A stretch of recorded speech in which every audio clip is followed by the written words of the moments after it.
The federal government has emphasized more women inclusion in leadership positions as the government push for gender dimensions in anti-corruption crusade.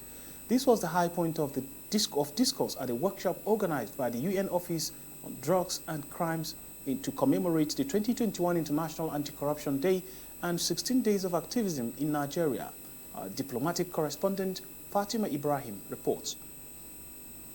The links between gender equality and anti-corruption have become subject of policy debate in recent years. Data collated by the UNODC and the National Bureau of Statistics in 2016 and 2019 seem to suggest that women were significantly less likely than men to be requested for a bribe and to give in to such a request. Representative of the Vice President of Nigeria, Mariam Waiz, said gender inequality interferes with the women's ability to advance at all levels of politics and decision-making. She said eradicating corruption is at the core of President Buhari's administration. To combat this menace, this administration, through the leadership of President Muhammadu Buhari, has rolled out several measures, amongst which are conducting regular, experience-based anti-corruption surveys, to appreciate the issues with a view to avoiding the pitfalls, and encouraging the use of technology in major projects in the oil, transportation, power, health, education, and other sectors. Representative of the Chairman of Economic and Financial Crimes Commission, EFCC, Hadiza Zubeiru, said the Commission supports women's participation in all aspects of life. On the development and the economic and financial crimes front, the world needs resources that women have to offer.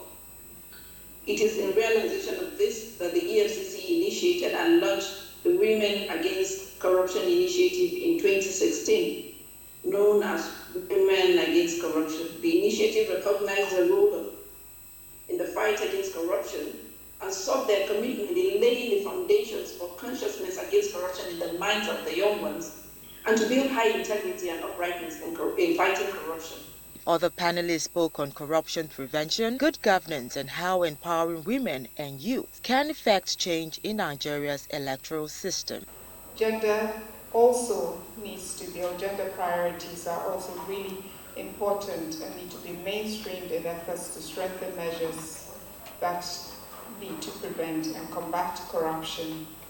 But when you are talking of power relations, let's say a lecturer-student relationship, a girl wants to get employed, and the employer, in terms of economic empowerment, in terms of going to buy for political position, that's where, we have to do a lot of work to ensure that our females are brought on board to participate fully. The workshop, which is part of the UN's annual international campaign, 16 Days of Activism Against Gender-Based Violence, was supported by the Economic and Financial Crimes Commission, the Technical Unit on Governance and Anti-Corruption Reforms, UN Women, the Federal Ministry of Women Affairs, and several state commissioners of women affairs. This year's event was marked under the global theme set by the UN Secretary-General's Unite campaign, Orange the World, and Violence Against Women Now. It called for more decisive actions and investments to advance gender equality and explored how government and society at large can employ most effectively the comparatively lower corruption prevalence of Nigerian women and girls in the fight against corruption. Fatima Ibrahim, ASO Television News.